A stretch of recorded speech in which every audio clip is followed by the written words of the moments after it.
This is Carlton. Now it's news time.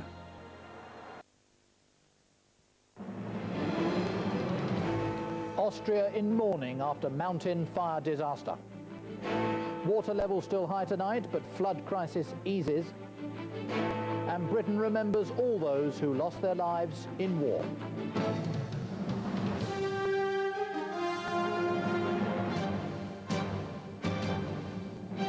From ITN, the ITV Weekend News with Nicholas Owen. Good evening. British consular staff are in the Austrian ski resort of Carlton tonight to try to find out if Britons were among the 155 people who are known to have died in the mountain train disaster. Eyewitnesses have been describing the terrifying scenes. Many are still facing an agonizing wait for news of friends and relatives. From Austria, Bill Neely reports. Carlton is quiet tonight, almost deserted, but for a few who light candles, lay flowers and leave a village in total shock. This is what they're calling the mouth of hell, the entrance to a tunnel where up to 175 died. The rescue workers haven't even begun to recover bodies from this tunnel yet because they say there is still too much smoke in there and they don't know how toxic it is. What happened up there is the worst ski tragedy ever, and so far the authorities have no idea how it happened. All day here, the sad procession of the bereaved. So many. British skiers are believed to be among the dead. Maybe they are British. I think they are British. I can't say all the numbers. Among the most fortunate here, these Americans, even though 8 of their group died. Our 4-party walked off the ill-fated tram, and others got on to let this chap tie his boot. It's that simple. 3 died at the summit. Poisonous smoke traveled 2 miles up the tunnel to kill them. The doomed train had already made more than a dozen trips up. It caught fire within a minute of its last journey. It was packed.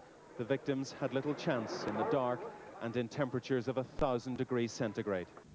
This teenager, born in Wales, knew many on board. I know them, yes. How many of them? I don't know if it was just one class or if it was all 3 classes. It's a day of mourning. An avalanche killed 12 here in the spring, but tonight there are so many dead, this village has few prayers, few words left. Bill Neely, ITN, Carlton. Here, emergency services are working through the night to try to strengthen defences in flooded areas. A let-up in the weather's won them valuable time, but water levels are still dangerously high in some areas. There are now 8 severe flood warnings in force, including 5 in Yorkshire and 2 in West Sussex. But the weather is improving. Only scattered showers are forecast for the next few days, which means water levels will slowly begin to fall. Terry Lloyd reports.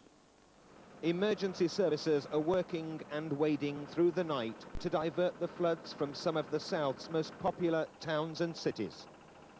In Brighton, dried up rivers, streams and brooks have bubbled back to life, adding to the town's problems. An extra 25 million litres of water a day are pouring through. Yet, thanks to the town's huge stormwater tunnel built beneath the streets, residents are coping. This is where the extra water's being funneled out into the English Channel. 4,000 litres of floodwater are being pumped out to sea here at Brighton every second of the day, and that's been going on for an entire week. Normally the outflow would be a fraction of that. To the west, in the county town of Chichester, another huge pumping operation's going on. 15 miles of pipework now straddle the streets and fields, transferring water from the swollen River Lavant to nearby lakes and quarries.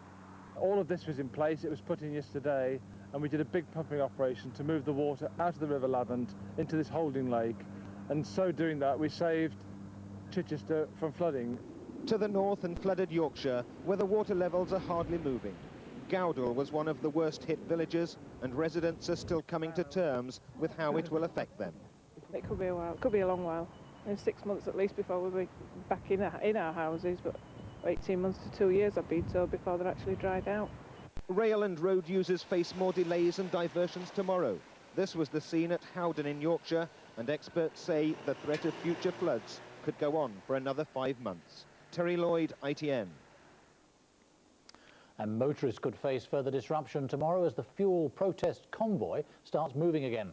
Organisers say they'll continue their go slow towards London despite dwindling numbers today. Just 20 vehicles took part in the convoy.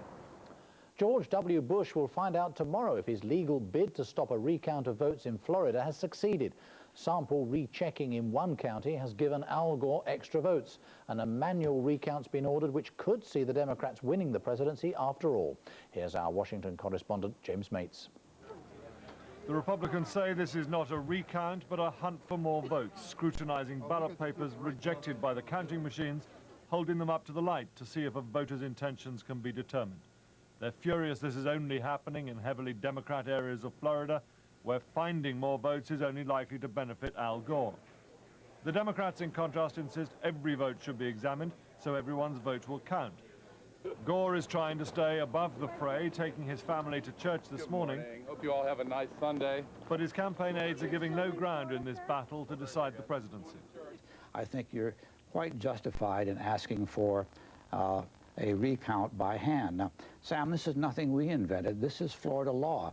The Bush team will be in court tomorrow trying to get the hand count stopped. They're repeating their offer to the Democrats, win or lose, to let the outstanding overseas votes decide it. Well, there's some risk, I suppose, that Governor Bush could lose when those overseas ballots are counted, but he's willing to say, fine, there should be a cutoff point here. Demonstrators for both sides have been on the streets again, increasing concern at the potential this has to divide the nation. More and more senior voices are saying one side, either side, must back down. As one senior Republican put it, urging an early end to all this, eventually there will be a hero and there will be a president, he said, and not necessarily the same person. James Mates, ITN, Washington.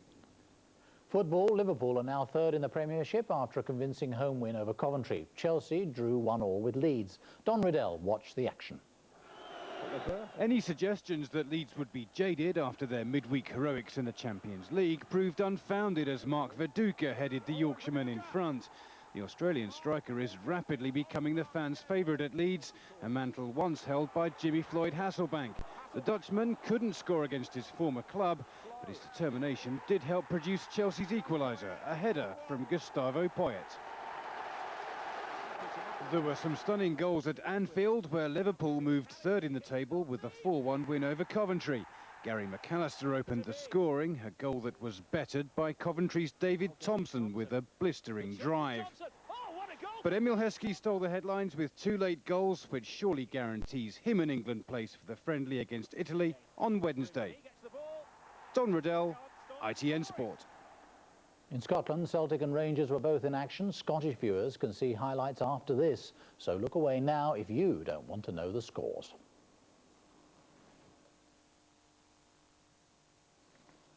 In Rugby League, Wales take on World Cup favourites Australia in the semi-final. They overcame the previously unbeaten Papua New Guinea to take the game 22-8. Finally, thousands of people gathered to remember Britain's war dead today. The royal family laid wreaths at the Cenotaph in London, including one for the Queen Mother, who was forced to miss the ceremony after she broke her collarbone. Here's Ben McCarthy.